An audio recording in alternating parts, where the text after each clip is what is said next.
عليه. ونعوذ بالله من شرور أنفسنا ومن سيئات أعمالنا. من يهده الله فلا مضل له ومن يضلله فلا هادي له. ونشهد أن لا إله إلا الله وحده لا شريك له. ونشهد أن سيدنا ونبينا وحبيبنا وطبيب قلوبنا وشفيعنا وشفاء صدورنا وأعلانا وأولانا ومولانا وملجانا ومأوانا محمدا عبده ورسوله أرسله بالحق بشيرا ونذيرا وداعيا إلى الله بإذنه وسراجا منيرا. فقد قال الله تبارك وتعالى في القرآن المجيد والفرقان الحميد: فأعوذ بالله من الشيطان الرجيم. بسم الله الرحمن الرحيم.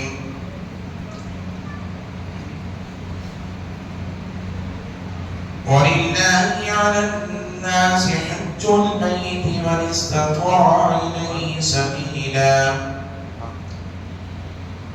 وقال الله تبارك وتعالى: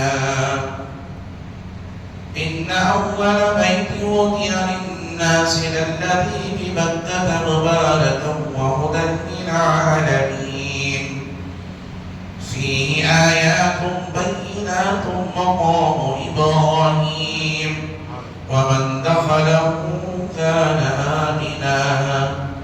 صدق الله رسوله النبي الأمين المكين الكريم. ونحن على ذلك لمن الشاهدين والشاكرين والحمد لله رب العالمين. من علينا ربنا إصبعص محمدا أيده بأيده أيدنا بأحمدا. أرسله مبشرا أرسله ممجدا. صلوا عليه دائما صلوا عليه سرمدا. اللهم صل وسلم صلاة كاملة وسلم صلاة دائمة. حاجیو آؤ شہنشاہ کا روزہ دیکھو. حاجیو آؤ شہنشاہ کا روزہ دیکھو. کعبہ تو دیکھ چکے کعبے کا کعبہ دیکھو. دنیا کے بتگدوں میں پہلا وہ گھر خدا کا. دنیا کے بتگدوں میں پہلا وہ گھر خدا کا. ہم اس کے پاس با ہیں وہ پاس با ہمارا. اے خانہ کعبہ تو بنا گاہ بشر ہے. اے خانہ کعبہ تو بنا گاہ بشر ہے. تو عظمت اسلام ہے اللہ کا گھر ہے. تعمیر تیری کی ہے خلیل اور ذبیح نے. تعمیر تیری کی ہے خلیل اور ذبیح نے. تو رحمت کونین کا منظور نظر ہے.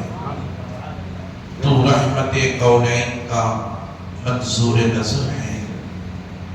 درس قرآن اگر ہم نے بھلایا ہوتا نہ زمانے نے دکھایا ہوتا. اپنے من میں کھوج کر پاجا سراغ زندگی. اپنے من میں کھوج کر پاجا سراغ زندگی.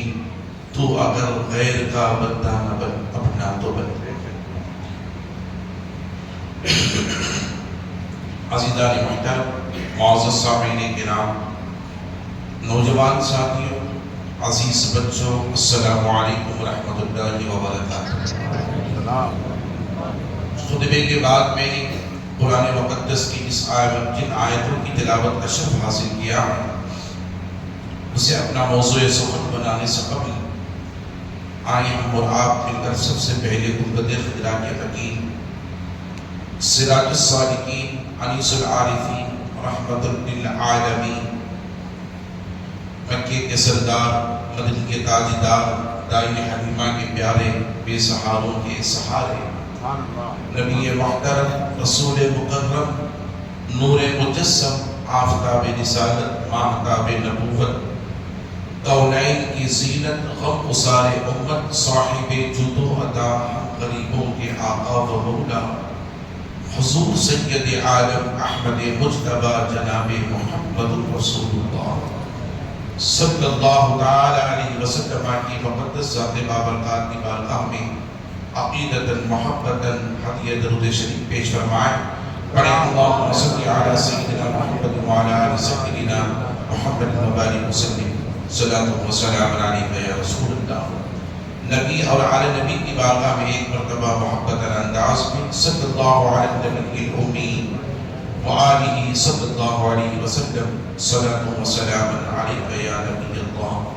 رسول اور آل رسول کی بارگاہ میں ایک مرتبہ بآواز بلند اللہم صلی علی سیدنا محمد معدن الجود والکرم وعلی آلہ الکرام واصحابہ العظام اجمعین وبارک وسلم عبدا لی خمسۃ اطفی بہا حق الوباء الحاطمہ المصطفى والمرتضى وبناهما والفاطمہ فصلی یا الہی کل صعب بحرمت سید الابرار صلی.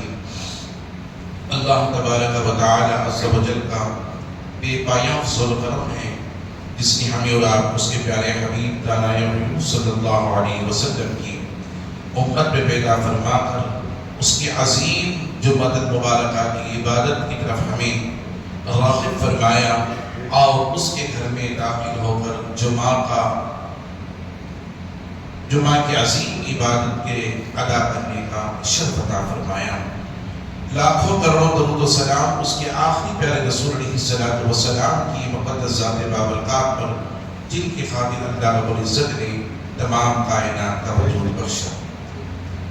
عزیزان محترم آپ کی توجہ مرکوز ہیں. میں نوجوانوں سے بھی گزارش کرتا ہوں اور عقل و شعور رکھنے والے بچوں سے بھی گزارش کرتا ہوں اور تمام حاضرین سے بھی گزارش کرتا ہوں. جمعہ کا وقت قیمتی وقت ہوتا ہے اور اس وقت میں بہت سی باتیں حج کا موسم ہے اور حج کے موسم کے تعلق سے آپ حضرات کے درمیان خانہ کعبہ کی عظمت کو تعمیر خانہ کعبہ کے تعلق سے اور وہ حجاج کرام جو روئے زمین سے چل کر اس کے گھر کی طرف رواں ہوتے ہیں وہ مقدس اور بابرکت گھر جس گھر پر صبح و شام خدا کی رحمتوں کا نزول ہوتا ہے اس گھر کی عظمتوں کو ہمیں جاننا ہے کہ اس کی تعمیر کا مقصد کیا ہے اور اس کے زمین دنیا پر بنائے جانے کا مقصد کیا ہے. اسے ہمیں جاننا ہے معلوم کرنا ہے. جمعہ میں آئیں گے اور جمعہ میں غسل ہر ایک مسلمان کرتے ہیں حضور کی سنت ہے اور جب انسان غسل کرتا ہے تو اسے غرور کی چھا جاتی ہے نیند کے غلبے کا عالم ہوتا ہے. اس لیے یہ وقت قیمتی وقت ہوتا ہے. اللہ کے گھر میں داخل ہو کر کچھ باتیں ہمیں سننا چاہیے اور اسے معلوم کر کے اپنے ذہنوں میں دلوں میں اتارنا چاہیے اور اپنی زندگی کو سنوارنا چاہیے اور ہمارے اپنے عقائد کی درستگی حاصل کرنی چاہیے. اللہ تعالیٰ مجھے اور آپ کو اللہ اس کے حبیب علیہ السلام کے احکامات پر عمل کرتے ہوئے جو کچھ ہم سنتے ہیں سننے سے زیادہ اللہ ہمیں اس پر عمل کی توفیق پر عمل فرمائے. خانہ کعبہ کے تعلق سے اللہ رب العزت نے قرآن مجید میں ارشاد فرمایا ان اول بیت وضع للناس للذی ببکۃ مبارکا وہدی للعالمین فیہ آیات بینات مقام ابراہیم ومن دخلہ کان آمنا۔ اللہ رب العزت نے فرمایا روئے زمین پر جو سب سے پہلا گھر بنایا گیا وہ خانہ کعبہ ہے۔ ان اول یعنی سب سے پہلا گھر، ان اول بیت سب سے پہلا گھر جو زمین پر بنایا گیا، ان اول بیت وضع للناس کیوں بنایا گیا؟ اس کے بندوں کے لیے بنایا گیا۔ اس کا ذکر اللہ نے صرف فرمایا میں نے میرا گھر جو بنایا وہ میرے بندوں کے لیے بنایا ہے، ہدی للعالمین۔ اور پھر اللہ فرماتا ہے ساری دنیا کی ہدایت کے لیے بنایا ہے۔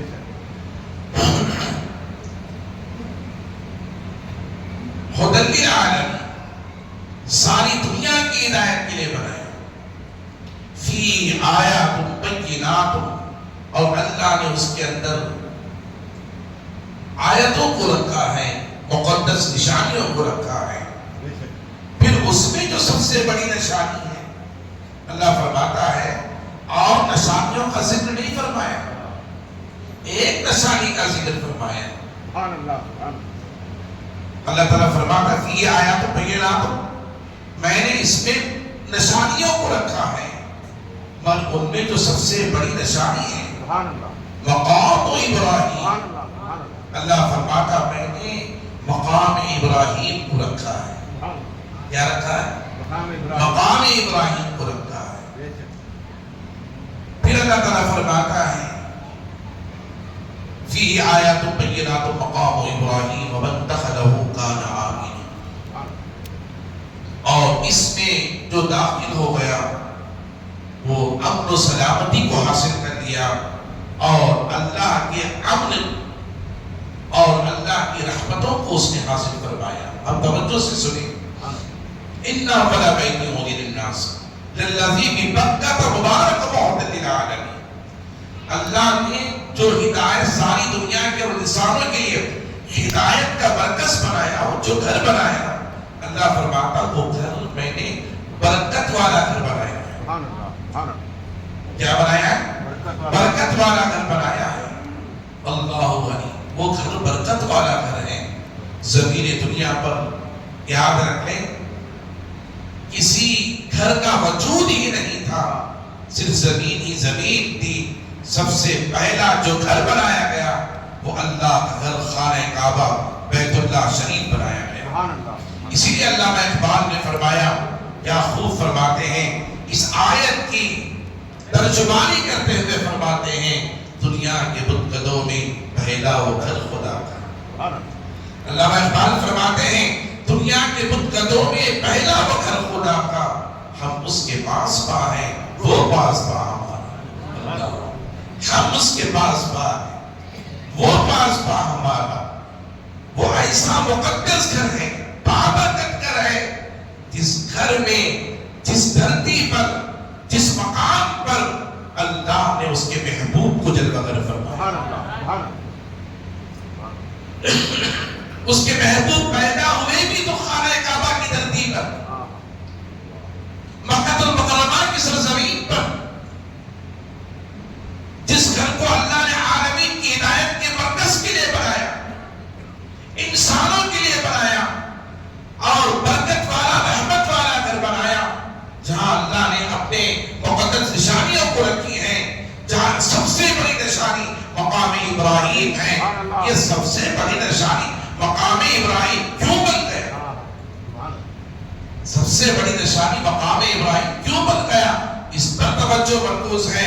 میں اس کے بتانے سے پہلے میں آپ کو بتاتا چلوں، یہ وہ مقدس بابت کر گھر، یہ وہ رحمت والا گھر جو ساری زمین پر پہلے بنایا گیا، عزیزان محترم، اسی سرزمین پر اس کے آخری رسول رحمت عالم نور مجسم جناب محمد رسول اللہ صلی اللہ علیہ وسلم دنیا میں جلوہ گر ہوئے۔ حضور تشریف لائے اس سرزمین مکہ پر، حضرت عبداللہ کے گھر آمینہ کے آنگن میں، حضرت سیدہ آمینہ کے کوکھ سے صبح صادق کے موقع پر ربیع الاول شریف کی 12 تاریخ اور پیر کے دن وہ صبح صادق کے موقع پر جب سرکار تشریف لا، اس وقت خانہ کعبہ بھی تھا، اس وقت مقام ابراہیم بھی تھا، اس وقت صفا بھی تھا، مروہ بھی تھا، اس وقت جو ہے حج کے تمام ارکان کے مقامات تھے، مینا بھی تھا، مزدلفہ بھی تھا، عرفات کا میدان بھی تھا، وادی مینا بھی تھی، جمرات بھی تھے، ساری چیزیں تھی، ملتزم بھی تھا، میزاب رحمت بھی تھا، عزیزان محترم ساری چیزیں مکہ المکرمہ میں حج کے ادا کرنے کے مقامات موجود تھے، مگر پھر بھی اس کے باوجود میرا رب فرماتا ہے اے محبوب جب تو دنیا میں گیا میں نے تجھے زمین پر بھیجا، اور آمینہ کے آنگن میں عبداللہ کے ذکر سے، حضرت آمینہ کے کوکھ سے میں نے تجھے مکے کی دھرتی پر جب وقر فرمایا تو میرا رب فرماتا ہے اس میں تو تیرے آنے سے پہلے میں نے مکے کو رکھا ہے، ملتزم کو رکھا ہے، میزاب کو رکھا ہے، صفا کو رکھا ہے، مروہ کو رکھا ہے، اور اللہ فرماتا ہے مینا کو رکھا ہے، وادی یمن رکھا ہے، اور پھر اللہ فرماتا ہے عرفات کا مقدس میدان بھی رکھا ہے۔ عزیزان محترم میرا رب فرماتا ہے سب کچھ تو ہے، اللہ علی مقام ابراہیم بھی ہے، جائے زمزم بھی ہے، اور اس کے اندر حجر اسود بھی نصب کیا ہے۔ یہ ساری چیزیں ہیں، ساری چیزیں مکے کی سرزمین پر ہے۔ توجہ کرنے کی ضرورت ہے، معلومات حاصل کرنے کی ضرورت ہے، اور ہمارے دلوں کے اندر حج صرف پیدل چل کر کے طواف کعبہ کو ادا کر کے آ جانے کا نام حج نہیں ہے، بلکہ حج ایک عاشقانہ اداؤں کا نام ہے، حج ایک عاشقانہ اداؤں کا نام ہے، حج ایک عارفانہ اداؤں کا نام ہے، حج ایک خادمانہ اداؤں کا نام ہے۔ عزیزان محترم حج ایک عظیم عبادت ہے۔ میرا رب فرماتا محبوب سب کچھ تو میں نے رکھے ہیں، سب کچھ ہے، خانہ کعبہ ہے، حتیم ہے، اور اس کے اندر حجر اسود ہے، صفا و مروہ ہے، اور جائے زمزم ہے، مقام ابراہیم ہے، صفا و مروہ ہے، مینا ہے، عرفات ہے، مزدلفہ ہے، سب کچھ ہے۔ اے محبوب اس کے باوجود میں تجھے جب بھیجتا ہوں، میں جب تجھے بھیجتا ہوں تو میرا رب فرماتا ہے لا اقسم بهذا البلد، لا اقسم بهذا البلد۔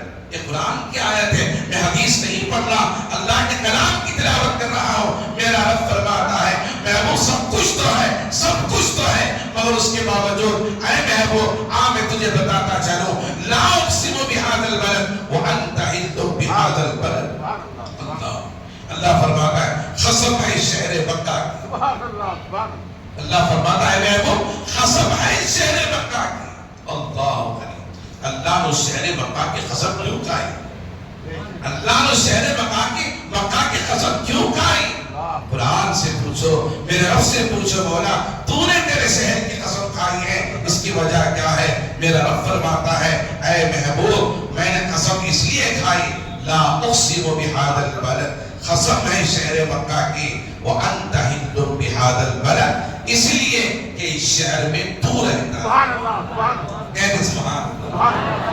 میرے رب نے فرمایا اس شہر میں کون رہتا ہے؟ محبوب تو رہتا ہے۔ لا اقسم بهذا البلد وانت حل بهذا البلد، اللہ فرماتا ہے قسم ہے شہر مکہ کی، جس شہر مکہ میں محبوب تیرے قدم رنجا ہے، تو تشریف فرما ہے، تو موجود ہے۔ اللہ علی رب قسم کھانا چاہتا تو خانہ کعبہ کی بھی کھا سکتا تھا، مقام ابراہیم کی بھی کھا سکتا تھا، حجر اسود کی بھی کھا سکتا تھا، عزیزان محترم صفا کی بھی کھا سکتا تھا، مروہ کی بھی کھا سکتا تھا۔ یہ کوئی معمولی جگہ نہیں ہے صفا اور مروہ۔ عزیزان محترم میرا رب فرماتا ہے قرآن مجید کے اندر ان الصفا والمروہ من شعائر اللہ، بے شک صفا اور مروہ یہ دونوں پہاڑیاں خدا کے دین کے نشانیوں میں سے۔ اللہ فرماتا خدا کی شعائر اللہ ہے، اللہ کے دین کی نشانیاں ہیں۔ پتھر اللہ کے دین کے نشان، صفا مروہ پتھر اللہ کی نشانی. عزیزان محترم، کوئی کیا کسی صفا کسی پیغمبر کا نام ہے؟ مروہ کسی رسول کا نام ہے؟ نہیں، بلکہ صفا بھی پتھر ہے، مروہ بھی پتھر ہے. عزیزان محترم، مگر اس سے پتھر شاعر اللہ بن گیا. اللہ فرماتا ان الصفا والمروہ من شعائر اللہ، بے شک صفا اور مروہ دونوں پہاڑیاں خدا کی دین کے نشانوں میں سے ہیں. اللہ غنی. آپ اندازہ کریں، اللہ سے پوچھو مولا تو نے پتھر کو دین کی نشانی بنا دی، پتھر کو دین کی نشانی بنا دی، صفا کو دین کی نشانی بنا دی، مروہ کو دین کی نشانی بنا دی.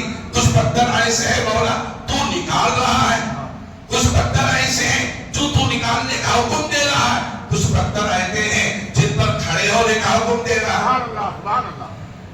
بغیر اس پر گئے حج ادا نہیں ہو سکتا، بغیر اس پر گئے عمرہ ادا نہیں ہو سکتا. پھر ایک جگہ میرا رب فرماتا ہے وَاتَّخِذُوا مِن مَّقَامِ إِبْرَاهِيمَ مُصَلًّى، اللہ فرماتا ہے میرے بندو جب تم حج کرنے کے لیے آؤ تو حج کے ارکان میں ایک رکن ایسا بھی ہے میں نے تمہیں مقام ابراہیم بتایا ہے. حج کے ارکان میں ایک رکن ایسا بھی ہے جو مقام ابراہیم ہے. وَاتَّخِذُوا مِن مَّقَامِ إِبْرَاهِيمَ مُصَلًّى، پوچھو خالق کائنات سے، پوچھو رب کائنات سے مولا مقام ابراہیم ہے کیا چیز؟ اے اللہ وہ تو پتھر ہے، وہ تو پتھر ہے. اور میرا رب فرماتا ہے اے میرے بندو پتھر تو ہے مگر اس پتھر پر کیا ہے پہلے اسے دیکھو، اس پتھر پر نشانی کس کی اسے دیکھو. عزیزان محترم، میں آپ حضرات کو بتاتا چلو اس پتھر پر حضرت سیدنا ابراہیم خلیل اللہ علی نبینا علیہ السلام کے پیروں کے قدموں کے نشان ہیں، پیروں کے قدموں کے نشان ہیں اس پتھر پر. اور بڑی حفاظت کے ساتھ، بڑی حفاظت کے ساتھ حکومت عرب نے اسے رکھا ہے، سونے کی جالیوں میں جکڑ کر پولیس کے پہرے میں اسے رکھا ہے، پولیس کے پہرے میں اسے رکھا ہے. پولیس مقام ابراہیم کے پاس کھڑی رہتی ہے، پورے کا پورا مقام ابراہیم سونے کی جالیوں میں ہے. اب اسے سونے کی جالیوں میں قید کر کے سوراخ بنا کر کے تاکہ لوگ اسے دیکھیں، مقام ابراہیم کو دیکھیں، پھر دیکھ کر اس کی زیارت کریں، اس کی حفاظت میں لگے رہتے ہیں. مقام ابراہیم کسی گھر کا نام نہیں ہے، مقام ابراہیم کسی مسجد کا نام نہیں ہے، مقام ابراہیم کسی پیغمبر رسول کا نام نہیں ہے. عزیزان محترم، مقام ابراہیم وہ پتھر ہے جس پتھر پر کھڑے ہو کر کے حضرت ابراہیم علیہ السلام نے خانہ کعبہ کی تعمیر فرمائی. کہتے سبحان اللہ، خانہ کعبہ کی تعمیر فرمائی تھی. اور جب تک وہ خانہ کعبہ بنتا رہا، خانہ کعبہ بنتا رہا، میں نے گزشتہ جمعہ بتایا تھا ایک بات، وہ یہ کہ خانہ کعبہ کی تعمیر کا حکم ہوا حضرت ابراہیم علیہ السلام. قرآن کی آیت ہے وَإِذْ يَرْفَعُ إِبْرَاهِيمُ الْقَوَاعِدَ مِنَ الْبَيْتِ وَإِسْمَاعِيلُ رَبَّنَا تَقَبَّلْ مِنَّا إِنَّكَ أَنْتَ السَّمِيعُ الْعَلِيمُ. یہ قرآن مجید کا آیت مبارکہ. اللہ فرماتا ہے ابراہیم پیغمبر میرے گھر کی دیواروں کو بلند کر رہا تھا. سبحان اللہ. اللہ یہ نہیں وَإِذْ يَرْفَعُ إِبْرَاهِيمُ الْقَوَاعِدَ مِنَ الْبَيْتِ وَإِسْمَاعِيلُ. ابراہیم نے خانہ کعبہ کی بنیاد کو نہیں رکھا، بنیاد کو نہیں رکھا. اللہ فرماتا ہے جس بنیاد پر خانہ کعبہ کی دیواریں تھی انہی بنیاد کی دیواروں کو وہ بلند کر رہا تھا، وہ اٹھا رہا تھا، چار دیواری کی تعمیر کر رہا تھا. اور حضرت ابراہیم علیہ السلام، توجہ سے سنیں، اللہ کا حکم ہوا خانہ کعبہ کی تعمیر کریں. وَإِذْ يَرْفَعُ إِبْرَاهِيمُ الْقَوَاعِدَ مِنَ الْبَيْتِ وَإِسْمَاعِيلُ. یہ دونوں باپ بیٹے ابراہیم علیہ السلام، اسماعیل علیہ السلام، یہ دونوں باپ بیٹے اللہ کے گھر کی تعمیر کر رہے ہیں. اللہ کے گھر کی تعمیر تعمیر کر رہے تھے، حضرت ابراہیم علیہ السلام پتھر دیوار میں رکھ رہے تھے اور حضرت اسماعیل علیہ السلام پتھر اٹھا اٹھا کر لا کر حضرت ابراہیم علیہ السلام کے ہاتھوں کو دے رہے تھے۔ پتھر اٹھانے والا بھی اللہ کا پیغمبر، سبحان اللہ سبحان اللہ، اور اس پتھر کو دیوار میں چسپاں کرنے والا بھی اللہ کا پیغمبر۔ سبحان اللہ سبحان اللہ، دونوں باپ بیٹے پیغمبر ہیں، دونوں نبی ہیں۔ ابراہیم علیہ السلام بھی نبی ہیں، اسماعیل علیہ السلام بھی نبی ہیں۔ ان کو معمار کعبہ کہا ہے،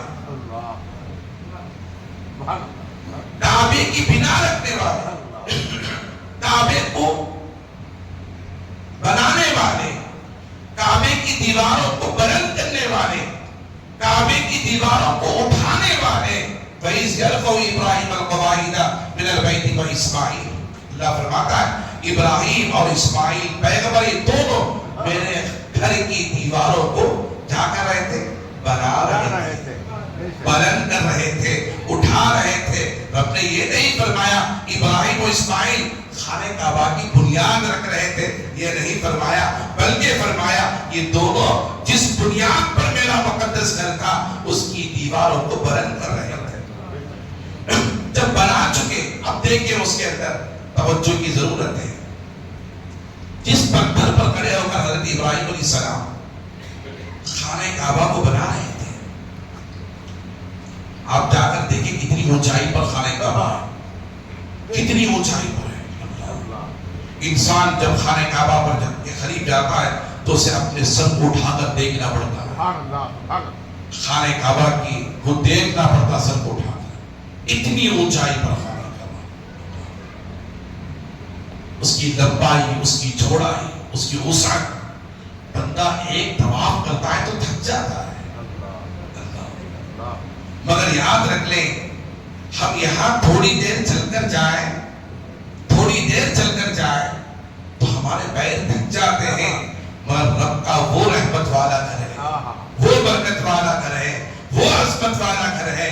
اللہ غنی میرے محبوب فرماتے ہیں کہ بندہ جب اس گھر کا طواف کرتا ہے تو صبح و شام اللہ کی رحمتوں کا رسول اس گھر پر برستا رہتا ہے۔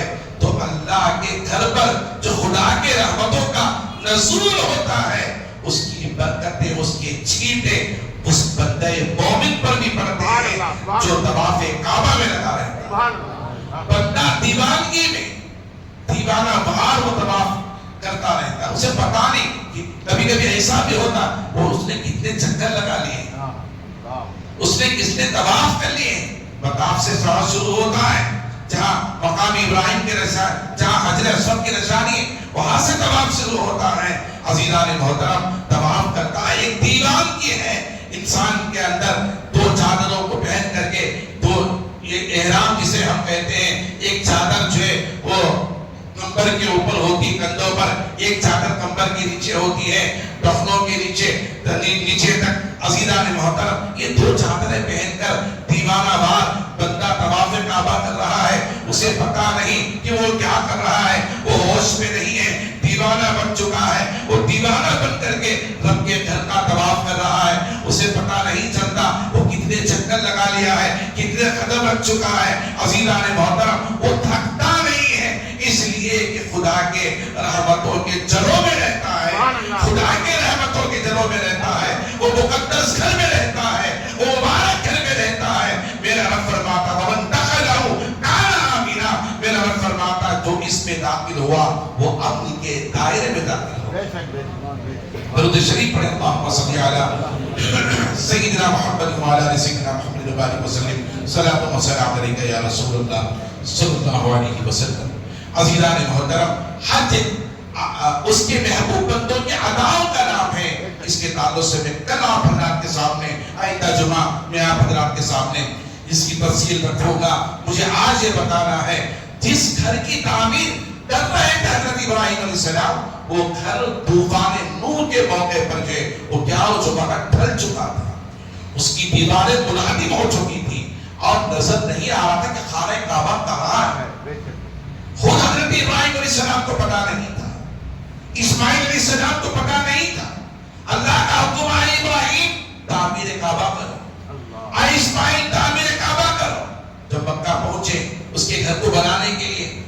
زمین کے برابر تھا، دیواروں کا پتہ نہیں چل رہا تھا. ابراہیم خلیل اللہ نے عرض کیا مولا تیرا حکم ہے تیرے گھر کی تعمیر کریں، مگر مولا تیرے گھر کی دیواریں ہم کہاں بنائیں؟ یہ کہاں سے کہاں تک ہیں؟ کہاں سے شروع ہو رہی ہیں؟ مولا ہمیں تو اس کا علم نہیں ہے. اللہ کریم. تو حدیث پاک میں آتا ہے، عزیزان محترم تاریخ میں آتا ہے، میرے رب نے بادل کا ٹکڑا بھیجا. سبحان اللہ سبحان اللہ. بادل کا ایک ٹکڑا بھیجا اور وہ ٹکڑا آ کر نشان ہی بتایا کہ یہی وہ جگہ ہے اے ابراہیم جو خانہ کعبہ کی بنیاد رکھی گئی ہے. خانہ کعبہ کی بنیاد رکھی گئی. ایک بادل کا ٹکڑا رب نے بھیجا آسمان سے اور وہ بادل کا ٹکڑا آیا اور جہاں جہاں پھرتا رہا، جہاں جہاں پھرتا رہا. حضرت ابراہیم علیہ السلام کو بتایا گیا اے ابراہیم پیغمبر یہ جہاں جہاں جاتا رہے گا وہاں وہاں خانہ کعبہ کی دیواریں، سبحان اللہ سبحان اللہ. وہاں تک خانہ کعبہ کیا حدود ہے. عزیزان محترم حضرت ابراہیم علیہ السلام کو دکھایا گیا ایک بادل کے ذریعے سے. ابراہیم علیہ السلام جو اس کی نشانی کو دیکھا، وہ پھر رہا تھا، وہ پھر رہا تھا. اللہ اکبر. آپ اندازہ کریں عزیزان محترم حضرت ابراہیم علیہ السلام نے جان لیا یہاں سے یہاں تک اس کی دیوار ہے، اس کی چوڑائی اتنی ہے، اس کی لمبائی اتنی ہے، اس کی وسعت اتنی ہے، اتنے اسکوائر فیٹ کے اوپر جو ہے یہ بنایا گیا ہے. حضرت ابراہیم علیہ السلام کو بتایا گیا. حضرت ابراہیم علیہ السلام دوبارہ اس خانہ کعبہ کی تعمیر کا کام شروع کرنے لگے. عزیزان محترم جب اس کی تعمیر چل رہی تھی، دیوار بنانے والے ابراہیم پیغمبر تھے، پتھر لا کر دینے والے اسماعیل پیغمبر تھے. دونوں پیغمبر ہیں. جب دیوار بلند ہوتی گئی، خانہ کعبہ کی دیوار بلند ہوتی گئی، خانہ کعبہ کی دیوار کو بلند کیا گیا تو حضرت ابراہیم علیہ السلام کے ہاتھ وہاں تک نہیں جا رہے. اللہ اکبر سبحان اللہ. حضرت ابراہیم علیہ السلام کے ہاتھ نہیں جا رہے تھے.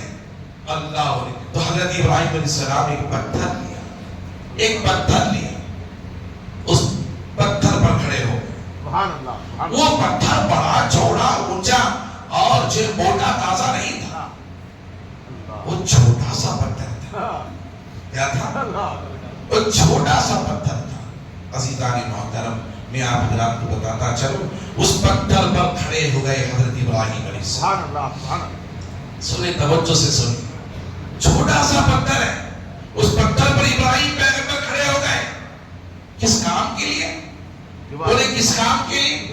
خانہ کعبہ کی دیوار کو بلند کرنے کے لیے. اس کی اونچائی کو، اس کی اونچائی کی بلندی کے لیے حضرت ابراہیم علیہ السلام اس پتھر پر کھڑے ہو گئے. اب وہ پتھر کوئی بڑا چوڑا موٹا نہیں تھا بلکہ چھوٹا سا پتھر تھا. اور یاد رکھ لیں وہ پتھر جس پتھر پر ابراہیم کھڑے تھے اللہ کا خلیل کھڑا تھا.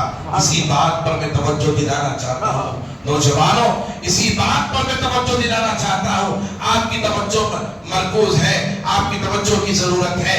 جس پتھر پر ابراہیم پیغمبر کھڑے ہو کر تعمیر کعبہ کر رہے تھے، وہ پتھر جانتا تھا اس پر کھڑے ہونے والا کوئی غیر انسان نہیں ہے بلکہ اللہ کا پیغمبر مجھ پر کھڑا ہے، اللہ کا رسول مجھ پر کھڑا ہے، اللہ کا نبی مجھ پر کھڑا ہے. اللہ علی. عزیزان محترم وہ پتھر جانتا تھا. حضرت ابراہیم علیہ السلام جب پتھر اونچائی پر رکھنے کے لیے آگے بڑھتے تو پتھر بلند ہو جاتا. پتھر بلند ہو جاتا تھا. ابراہیم علیہ السلام پتھر دیوار میں پتھر رکھنے کے لیے آگے بڑھتے تو پتھر وہ بلند ہو جاتا تھا. پھر حضرت ابراہیم علیہ السلام دیوار میں پتھر رکھتے، پھر پتھر لینے کے لیے اپنے بیٹے اسماعیل ذبیح اللہ کے ہاتھوں سے وہ نیچے آتے تو خود نیچے نہیں آتے، پتھر چھوٹا ہو جاتا، اس کی بستی ہو جاتی پتھر کی. میں پوچھنا چاہتا ہوں ایک پتھر ہے بے جان پتھر، نہ وہ بول سکتا ہے، نہ دیکھ سکتا ہے، نہ سانس لے سکتا ہے. عزیزان محترم انسان نہیں ہے، انسان نہیں ہے بلکہ ایک جو پتھر ہے، اللہ کی مخلوق ہے. نہ وہ جان سکتا ہے، نہ دیکھ سکتا ہے، نہ بول سکتا ہے، ایک بے جان چیز ہے مگر وہ اللہ کے پیغمبر کو پہچان رہا ہے، وہ اللہ کے رسول کو پہچان رہا ہے، وہ جان رہا ہے اس پر کھڑے ہونے والا اللہ کا خلیل ہے، اس پر کھڑے ہونے والا اللہ کا محبوب ہے.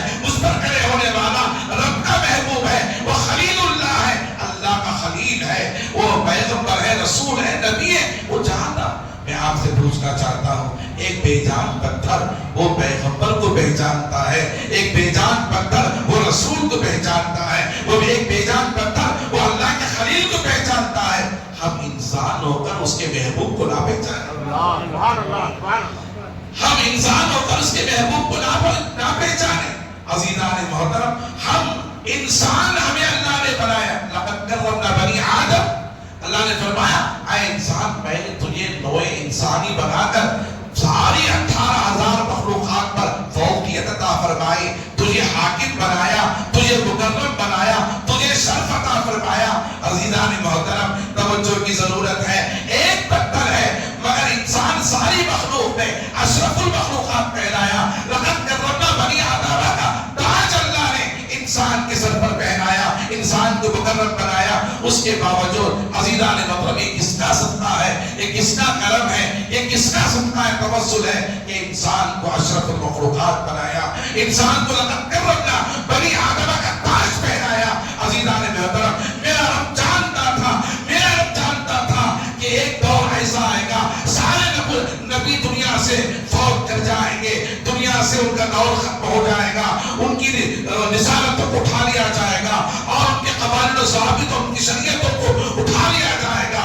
مگر ایک دور ایسا آئے گا جب سارے نبی آ کر چلے جائیں گے، آخری رسول سید الانبیاء بنا کر، محمد عربی بنا کر، میں روئے زمین پر، مکے کی دھرتی پر جسے بھیجنے والا ہوں وہ میرا محبوب ہوگا، وہ خاتم النبیین ہوگا، شفیع المذنبین ہوگا، رحمت للعالمین ہوگا، انیس الغریبین ہوگا۔ عزیزان محترم، وہ خاتم النبیین ہوگا، وہ قائم قیامت تک بھی باقی رہے گا، اس کی شریعت بھی باقی رہے گی، اس کی شریعت بھی باقی رہے گی۔ وہ پتھر ہو کر میں پوچھنا چاہتا ہوں، وہ نبی کو پہچانتا ہے کہ ان کا مقام کیا ہے، ان کی عظمت کیا ہے، اللہ کے پیغمبر کا رتبہ کیا، ایک پتھر پہچانے، ایک پتھر پہچانے۔ اور ہم انسان ہو کر، وہ محمد عربی کی امت ہو کر، ہم حضور کے مقام مرتبے کو نام ڈول کر رہے ہیں۔ اللہ، ان کا مقام اتنا ہے، اتنا کم ہے، اتنا زیادہ ہے۔ عزیزان محترم، وہ رسول، جس رسول کو اللہ نے سید الانبیاء بنایا، وہ پیغمبر، جس پیغمبر کو اللہ نے خاتم النبیین بنایا، وہ نبی جسے اللہ نے رحمت للعالمین بنایا۔ عزیزان محترم، میرا رب فرماتا ہے اے انسانو، تم میرے محبوب کو تم نے نہیں پہچانا، اے انسانو تم نے میرے محبوب کو نہیں پہچانا۔ ارے ہم تو کیا پہچانے، ابو بکر صدیق نہ پہچان سکے، ابو بکر صدیق نہ پہچان سکے۔ ابو بکر صدیق کو میرے رسول نے پوچھا، اے ابو بکر کیا تم نے مجھے پہچانا کہ میں کون ہوں، میں کون ہوں، میری ذات کیا ہے، میرا مقام کیا ہے، میرا مرتبہ کیا ہے؟ تو ابو بکر صدیق نے کہا یا رسول اللہ، مکے میں اسلام قبول کیا، اسلام قبول کر کے میں نے جو 40,000 دینار کی تھیلی آپ کے قدموں پر نچھاور کر دی، پھر میں نے آپ کی خاطر مکے کو چھوڑا، غار ثور میں 3 دن تک آپ کے ساتھ تنہائی میں رہا، پھر میں نے غار ثور چھوڑ کر مدینہ آیا، بدر کے میدان میں رہا، احد کے میدان میں رہا، ان تمام جنگوں میں شامل رہا۔ یا رسول اللہ، میں نے آپ کی صبح کو بھی دیکھا ہے، میں نے آپ کی شام کو بھی دیکھا ہے۔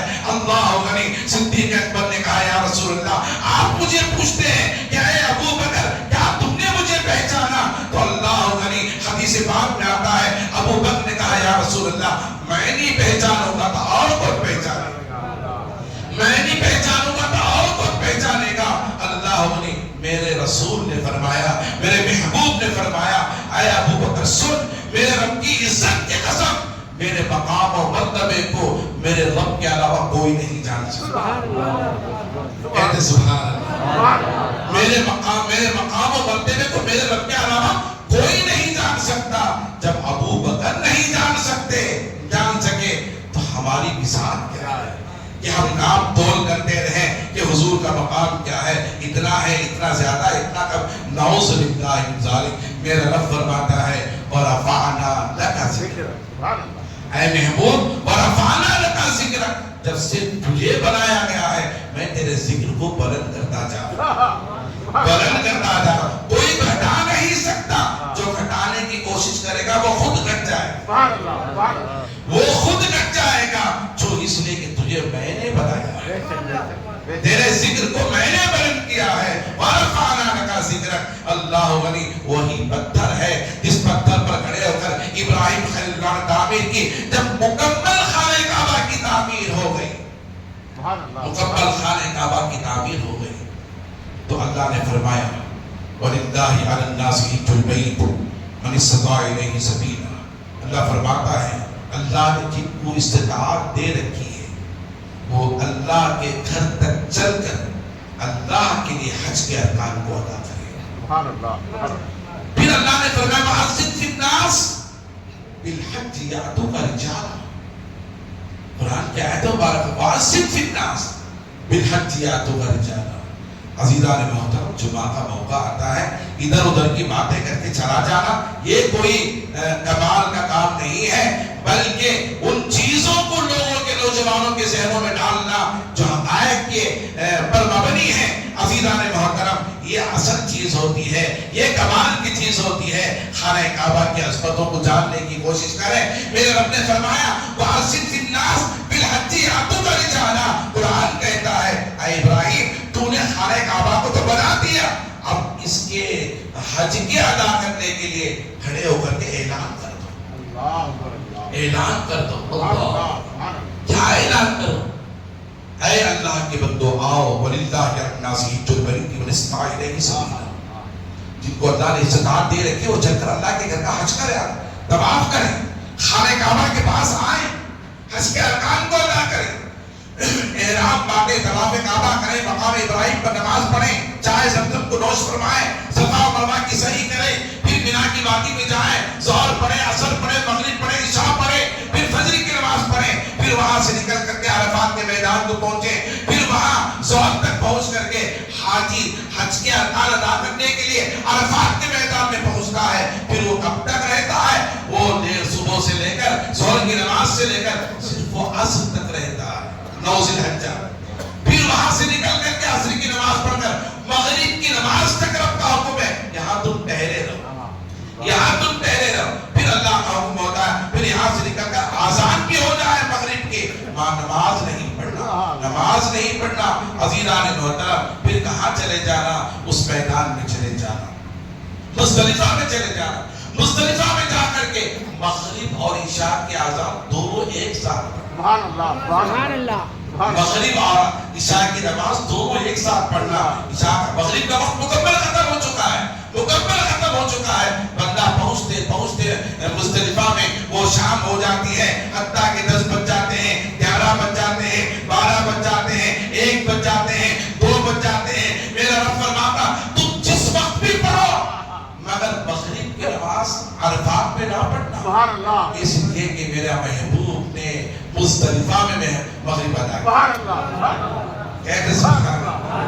میرا محبوب مزدلفہ نے مغرب کی نماز ادا کیا ہے اگر تم وہاں پڑھو گے وقت نکل جائے تو نکل جائے مگر میرے محبوب کی ادا کو میں دیکھنا میرے محبوب کی ادا کو میں دیکھنا چاہتا ہوں میں تمہاری نماز کو نہیں دیکھتا میرے محبوب کے وقت کو دیکھتا ہوں میرے محبوب کی ادا کو دیکھتا ہوں یہاں آ جانا رات کا کتنا بھی وقت گزر جائے آگر کے مغرب ادا کرنا پھر عشاء ادا میں تمہاری مغرب بھی قبول کروں گا اور مغرب وہ قضا نہیں ہوگی ادا ہوگی کہتے سبحان اللہ ہم یہاں پڑھیں گے ظہر کی نماز عصر میں پڑھیں گے تو ادا نہیں ہوگی قضا ہوگی عصر کی نماز مغرب کے بعد پڑھیں گے تو وہ قضا ہوگی ادا نہیں ہوگی وقتی ادا نہیں ہوگی عزیزان محترم مگر میرا محبوب میرا رب فرماتا ہے اے میرے بندو وہ تمہارا مقام ہوگا جہاں تمہاری نماز قضا ہو جائے گی یہاں میرے محبوب کا مقام یہاں میرے محبوب کے اداؤں کا نام ہے اللہ علیہ جہاں میرا محبوب نے مغرب ادا کیا وہی تمہیں ادا کرنا ہوگا جہاں میرے محبوب نے عشاء ادا کیا وہی تمہیں ادا کرنا ہوگا اسی لیے تو صوفیہ فرماتے ہیں اہل سنت بتاتے ہیں حج اس کے محبوب بندوں کے اداؤں کا نام حج اس کے محبوب بندوں کے اداؤں کا نام عزیزان محترم رب نے حکم دیا وَأَذِّن فِي النَّاسِ بِالْحَجِّ يَأْتُوكَ رِجَالًا اللہ اے میں ابراہیم اعلان کر دو میرے بندوں میں دنیا میں اعلان کر دو کہ وہ چل کر آ کر اللہ کے گھر کا حج ادا ابراہیم علیہ السلام نے کیا کہا مولا میں تو سب سے نیچے خانہ کعبہ ہے پہاڑ سے اوپر سے نیچے گزرتے ہوئے سب سے نیچے جانا پڑتا ہے. نیچے چاروں طرف پہاڑی ہے. خانہ کعبہ کے درمیان میں نیچے سب سے نیچے ہے. اب جائیں گے جن کو اللہ نے نصیب فرمایا انہوں نے دیکھا ہے, اور جن کو اللہ جن کے مقدر میں حج رکھا عمرہ رکھا ہے اس کے گھر کی زیارت کا اللہ نے جو انہیں شرط عطا کرنے والا ہے وہ دیکھیں گے. عزیزان محترم وہ اللہ کے گھر کے پاس پہنچ کر کے خانہ کعبہ کا طواف کریں گے. حضرت ابراہیم علیہ السلام کا مولا میں اعلان کروں کہ پہاڑیوں میں آواز گونج کر رہ جائے گی, آواز گونج کر رہ جائے گی, آواز گونج کر رہ جائے گی. تو میرے رب نے فرمایا اے ابراہیم اعلان کرنا تیرا کام ہے اور تیری آواز کو لوگوں تک پہنچانا میرا. سبحان اللہ. وَأَذِّن فِي النَّاسِ بِالْحَجِّ يَأْتُوكَ رِجَالًا.